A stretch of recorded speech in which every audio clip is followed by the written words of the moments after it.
Welcome to the Accountability and Hopeful Fridays Friday session.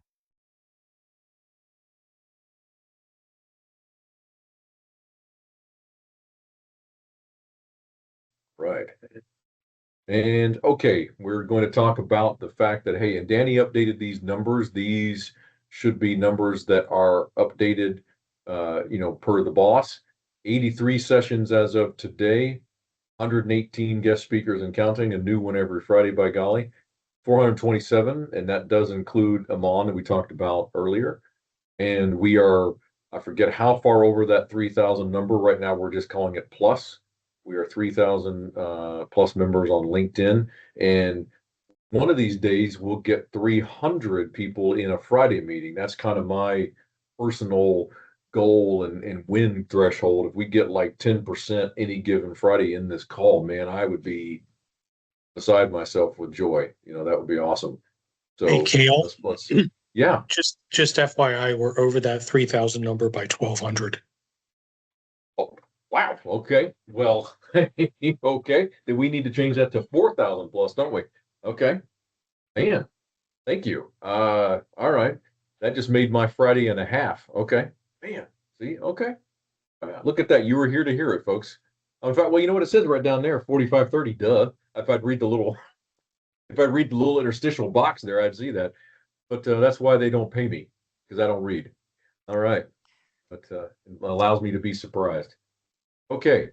So here we are. So Leanne, if you're still with us and I have not bored you to tears waiting for your turn, I'd love to turn the presentation over to you and have you, really share some good stuff with us today. Thank you. You have not bored me one bit. I love listening to all the positive comments and affirmations as people are in this process who hasn't been in a job, especially for an extended period of time. I have. It's really great to go through it with other people. So thank you for inviting me. Thank you for holding this group. And Absolutely. I am going to go ahead and share my screen. Oh, you know what? Before you do that, if I may, or while you're doing that, before you jump into the content presentation, the one thing that there's that little speech bubble, on your face before we turn it over to you that said, "Hey, is there like one tip or trick that that we maybe haven't thought of that you'd want to share?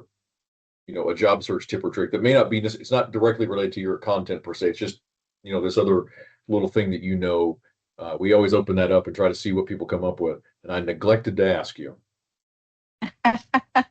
Well, it does kind of relate to the content. We're going to talk about it a little bit, but I never talk to a group without talking about networking. And this is your network, so I know that you're already doing this, but so many people, are behind their computer screens and they're doing online applications and feeling like things are going out into a black hole, and they are. There is a black hole out there, or there can be. And so networking is I think it's more important than ever now in this land of digital communications. And so that would be my tip. We're going to talk about that a little bit too. Okay, awesome. Okay, well, beautiful. All right, so the screen and the floor are both yours. Okay. You can see my my presentation. Is it up? Title slide. Mm-hmm. Yep. Okay, great. So I don't see the I'll share with you. This is presentation. not related to. I don't What's see the that? presentation. I only see the You image don't? of the. No, I don't. You don't see FlexProfessionals, how Now to I use do. AI in your... Yep, now I do. Thank you. Okay, cool. All right, so I'll say, uh-oh. Yeah. I might be having hallucinations this way. Yeah. Do you see the full screen? Because I've got one up with notes too. That's a little bit messier. Yeah, I see just the title part. I don't see your notes. Yeah. Yeah. Pardon me, just a minute. I've got to open the door for the dog. 1 second. We've all had that. Hey, so Crystal, I want to ask you a question real quick. So Jasper, I love happy stories. Was he the kind you let him out and he has to go have he'd have to do like one quick bark to announce his presence to the world? Sometimes if the dog next door was barking, I used to call it him gossiping with the neighborhood dogs. I want to hear more when So when true. you have a chance. That's I love it. They're so different and Yeah, so so the same, true. you know. Yeah. Okay. Anyway, so Leanne's back. Yes. Yeah, so I'll jump right in because I know, I want to save most of the time for questions and have this be conversational. But just wanted to give you a little background on Flex Professionals and why we even talk about job search and do programming in this space, because we're a staffing firm and not all staffing firms do this. But we're about 16 years old. We've been in the flexible staffing space for the entire time. We started with a very, very, laser focused on mostly parents coming back into the workforce after caregiving who are looking for part-time jobs. Lots has changed in the landscape of flexibility over the last 16 years for sure. And so we now look at project-based, we're looking at full-time jobs, but mostly to help people either stay in the workforce while they need some flexibility for caregiving for younger children, caregiving for elders, taking time off for their own health or to start a business. We want to help people come back into the workforce after a career break. And over that time, have worked with so many people who are transitioning from one role to another or one industry job function to another that we've also developed a niche around career transition. So we're primarily for staffing in the Boston and DC metro areas, if that applies to anybody. But if not, I'm here to share information about job search. So I'm going to move right into that. And we're really talking about AI. We're talking about, I'm going to start with what doesn't work in AI. And the reason why I'm going to start here is that in the, in the last year or two, we've been just amazed. Maybe we should have expected it, but we've just been amazed at the amount of incoming AI language on resumes. And since that's really how we're starting to get to know candidates the first, when we first meet them online and looking at their skill sets, we've spent a little time looking at how to make this better.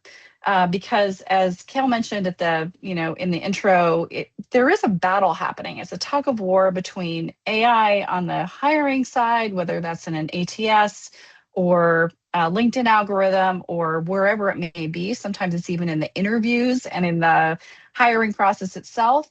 And then there's AI on the job seeker side. And a lot of times when that meets in the middle and it's been fully, leveraged and optimized, it doesn't end up in a right fit for a job.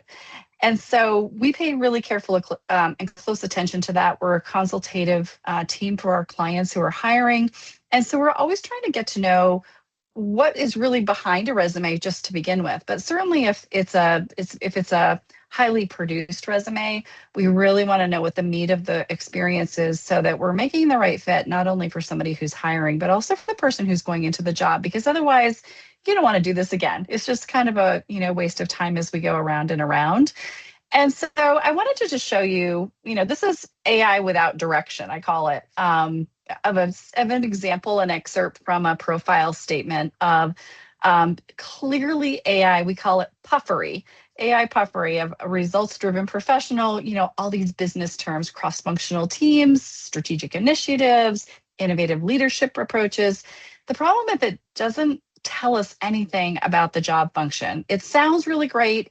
It's got the, big or, Fortune 500 kind of language, but it doesn't give us any substance about the person behind the resume. And what's happening is that we can spot it, hiring managers see it, and it's a kind of an off ramp from reading more about a candidate that we're interviewing, and it can at least be a barrier. If it's a great candidate that we're interviewing, we're at least going to go back and say, could you please, take another look at your resume and put some of the language in of the things that you actually do that people can relate to. So the problem, though, is, as we look at it, because we all smartly, I hope, are using AI in our job search, because there's a lot of great things that AI can do. But the problem here really isn't AI. The platform likely did whatever the user asked in this case. which probably was taking a vague request and creating output that is polished and grammatically looks great, but it's not incredibly useful. So I just wanted to kind of demystify AI. It sounds like people here are, using it and really up on how it can be leveraged. But the way that I kind of tell people to think about AI is a really, really smart colleague or somebody who's well read. They know about a lot of things, but they've never met you. They don't know anything about your background or anything about what you're looking for unless you tell them that. And so your job with AI is to really give it enough information to have it give you something back that is semi-personal that you can then take and edit in your own human way, because it's only going to process and respond. It will summarize, and it uses the large language model to get you the best guess that it can do. And it's always going to give you an answer. We know that about AI, but it really doesn't know you or how to target your industry. And so, really, if you haven't seen the prompt elements before, it sounds like maybe you have when you've looked at it. You really want to give it some context to start with when you're developing a prompt for AI. And I think this can apply not only in what you're doing in your job search, whether you're writing a piece of your resume, your LinkedIn profile, maybe some outreach language, or trying to draft a cover letter. But hopefully it's also going to translate over into the job that you have, because really today in hiring, most businesses are using some level of AI, and having that prompt knowledge and really thinking through what's the good question to ask is also a skill that you can draw on when you're interviewing for a job, because it's in every job now. So we start with the context, who you are, what you're working on, specific to using the prompt for, say, a resume bullet. Moving over to the task, what you really want AI to do. Do you want a bullet point? Do you want a narrative paragraph, maybe two? Do you want an outline because you want to write it yourself?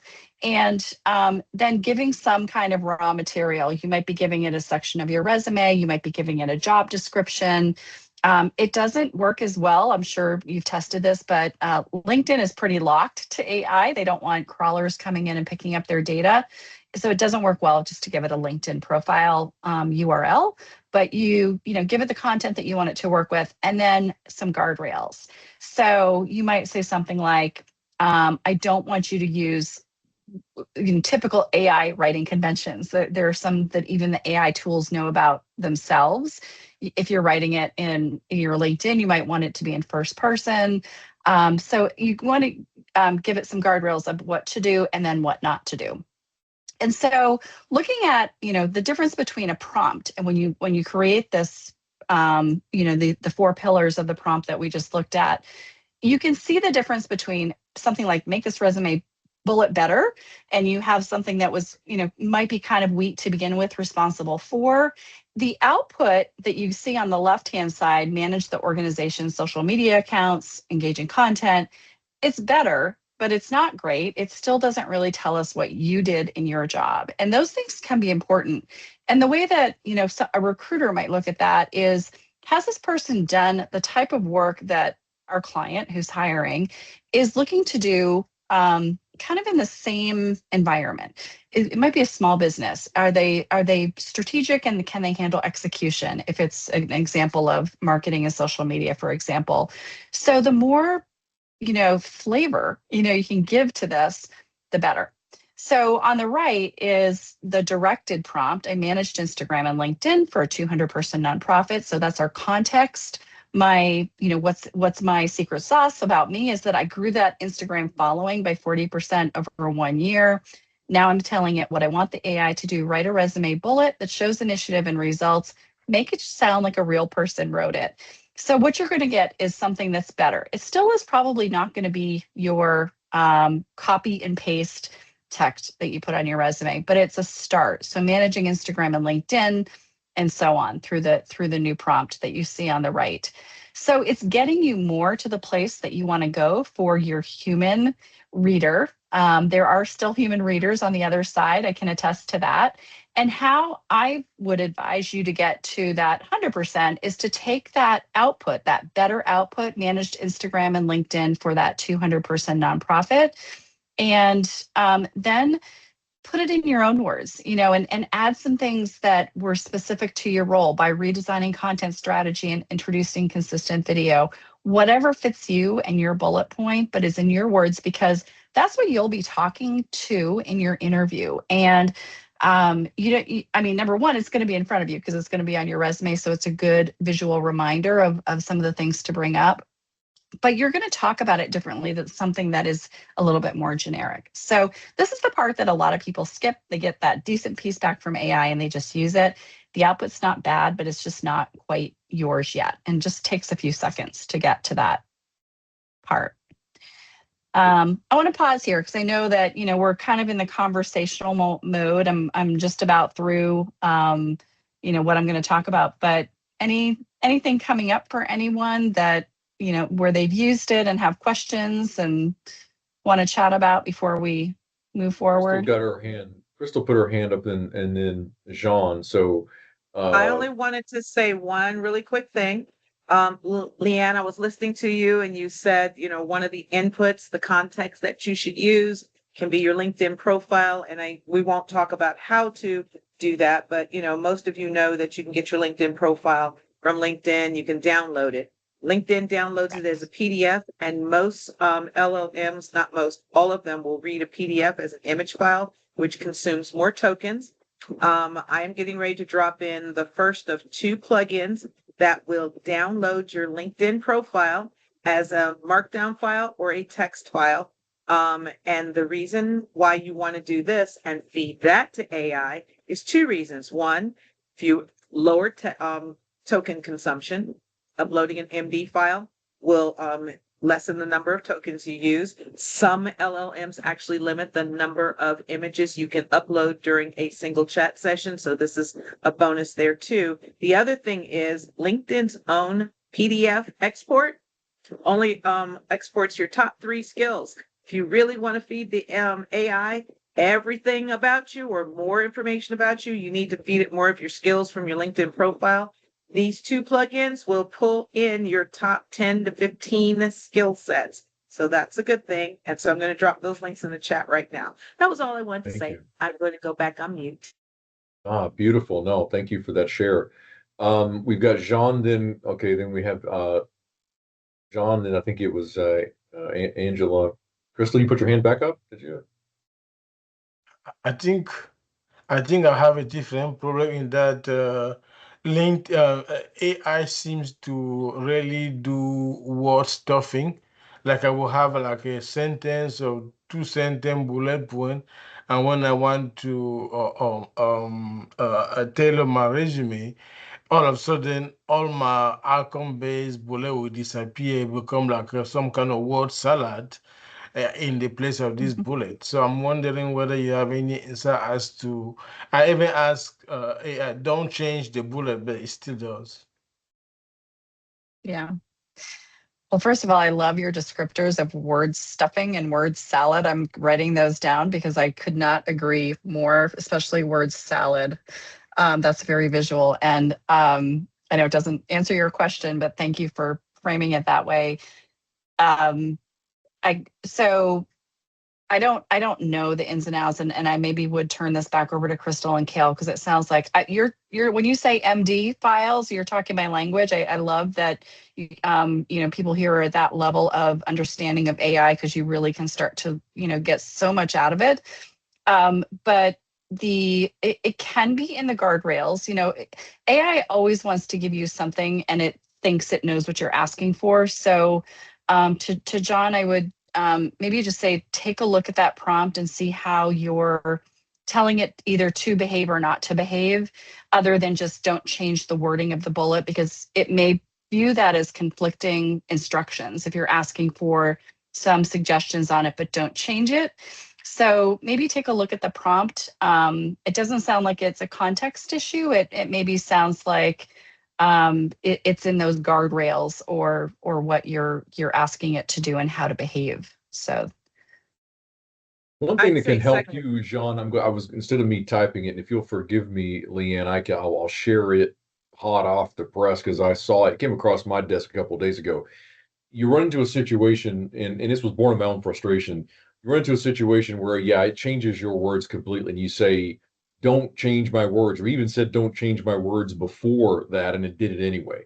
One of the things that they tell you to do is when the AI messes up, not if, but when the AI messes up, don't just go, hey, you did that wrong, and then leave it at that, because all of them, but Claude especially, apparently, Claude especially is stuck on his own Kool-Aid. And unless you give him something new to think about, he will just go back to that same context and try again. And it's going to be almost as wrong or exactly as wrong as it was the first time before you said, no, that's wrong, try again.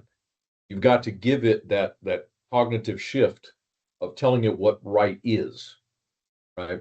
And I tested that out myself, Jean, and it totally works. It doesn't, it's not a light switch, but it will get you from that wrong, wrong, wrong to more right. And then one more time, that second correction loop will get it where you need it to be. And then you can lock it in, right? You can tell it, remember this mistake you made, don't do it again. It was like Leanne said, it will write that to the MD, to its memory, to an MD file, and it will remember not to make that mistake again. But you have to coach it and tell it what the mistake was. Okay, so little Well, free and pro I tip there was for you gonna, all. I was gonna say, because I've become a real Claude fan. I mean, almost as big as I am of Gemini. But here's the thing. I think that far too often, far too many of us are afraid to correct the AI. It's almost like if your teacher was standing in front of the class and giving really incorrect information, we don't want to correct the teacher because they're supposed to be the one that knows. And I think far too many of us are, I'm not sure if it's fear or uncertainty, but you really do have, it doesn't know you. Like Leanne said at the beginning, it doesn't know you. It knows a lot of information, but it doesn't know you. If you don't tell it, this is wrong. So the way I do it is, and I won't even share some of the conversations I've had with AI because some of the things I've said are wild. But you almost have to treat it like you're scolding. No, really. My AI is used to my foul mouth. Yeah. But you almost have to treat it like you're scolding a child.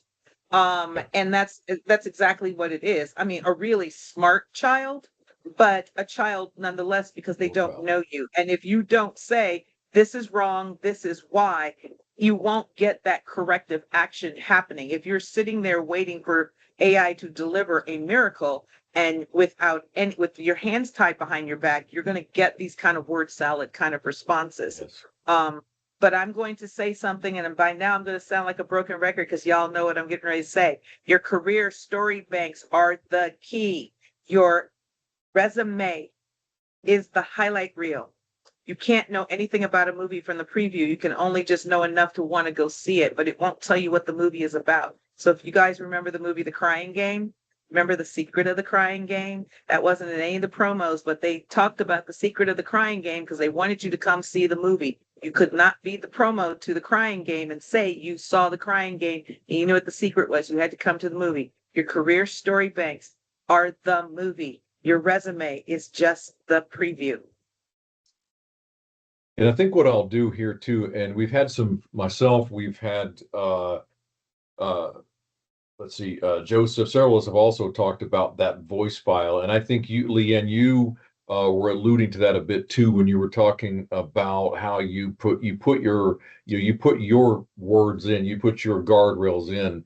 And I can talk with you offline about some of that the voice file stuff, or the voice, if you will. If you haven't had a chance to play with that too much, I can give you a real big head start on that, and you can apply that voice to the training you're giving these folks here, and give them another little, it's a freebie, if you will, another free way for them to really dial in their voice without having to deal with all the kind of re-prompting that we were stuck with prior to that.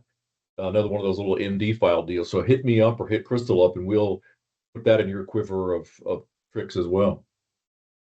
Great. I will do that. Thanks. Yeah, sure, certainly. Sorry, we did get a couple of questions. I want to be respectful. You may have more content. We may have more questions. Let's see where you take us next, and then we'll maybe go to another round of questions. And Sure. Yeah, we're nearing the. Should I stop the recording at this point? I don't know if I'm No, supposed I think to. she's got more still. Okay, cool. Yeah, just a couple just to wrap up. So, that we're talking about resume bullets, and that's one way that you're, likely using AI. And, just from an expansive thinking, I'm sure that a lot of you are doing this already. But that's a language tool, and it's a pretty visible use case. And for a lot of people, that becomes the entry point to their journey through AI for their job search or just learning it in general. And so just thinking about ways to venture into areas outside of content, you can use it to assess whether you are a fit for a role. You give it your resume, you give it the job description, you might give it a little bit more context in terms of the type of company or other information that you've gathered during your research to ask about your fit. Where are the gaps? What are the questions that a hiring manager is likely to ask me when I interview for this job? Why wouldn't somebody hire me for this? And I really liked the point that Crystal brought up in terms of pushing back, because AIs are cheerleaders and they're always going to give you an answer no matter what you ask them. And so you can push back just a little bit to get to those pieces where you either have overlooked a skill that you're underselling, right? Sometimes we have this transferable experience that is right in front of our faces, but we don't see it because we don't view it as a gift or a strength. But those things that people tap you on the shoulder for, they always come to you and you undersell it a little bit. AI can really help to surface that, but it can also help you ask those tough questions, because if you're spending time targeting your applications and networking, especially for any kind of career transition, you want to focus your effort in places where you're going to get the best, ROI for your time that you're spending. And so, you could look at something and say, well, for this fit over here, this type of role, I've got 6 things that I can bring as transferable experience. I've got 3 over here. I really like this, but maybe I'm going to have a better chance of getting a lateral move this way and moving into something, that through a stepping stone path. So thinking about, being a fit, what transferable skills you're bringing, what are you missing, and how much does it matter?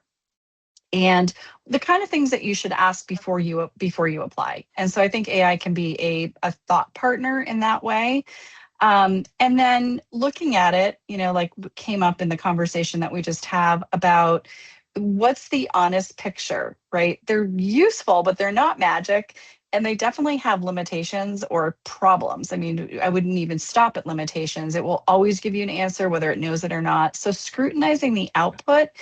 Most of the people that I'm seeing here look like you're, tenured, you have good career experience, and you have that, you're lucky because you have that context of knowing whether something is true or not.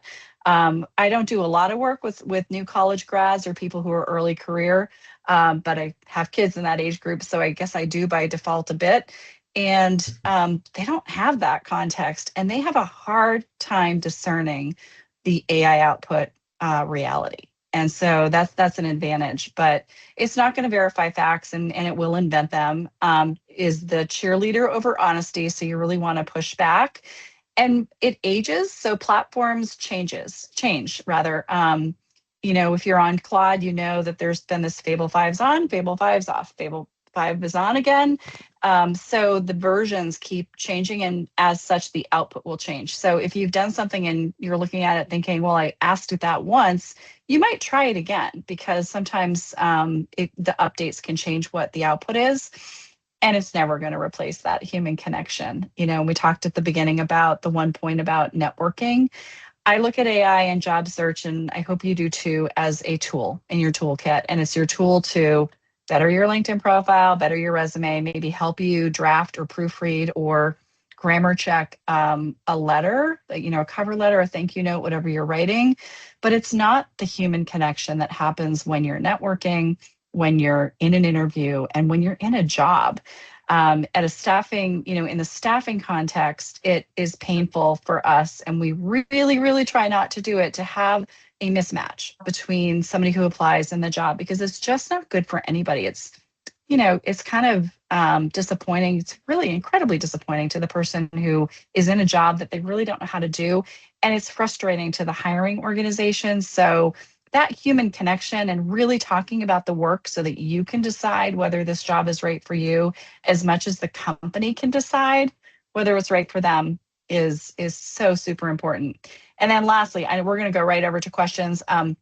Crystal had asked me to share out, if there's anything we could share out as an advantage or perk for this group. We're going to move into Q&A, but I just wanted to point you over to an area of our own career programming. If you're looking for anything if anything resonated today and you're looking for more information, we have a lot of stuff available. I'm not going to go into it. This is a link to our page, but I did set up a Hopeful Fridays discount of 10% off for the next week. So I'll drop that code into the chat. It's Hopeful 10 when you enroll in any of the courses. Unfortunately, we can't do it on the coaching since we don't control that area, but I can do it on the courses. So I'm going to drop that into the chat, and then I'll stop sharing so we can get right into more Q&A. Should I stop recording at this point, Cale? First. Sorry? Should I stop recording at this point? Oh, please, yes, that'd be great. Yeah, if you would. And then let me, every question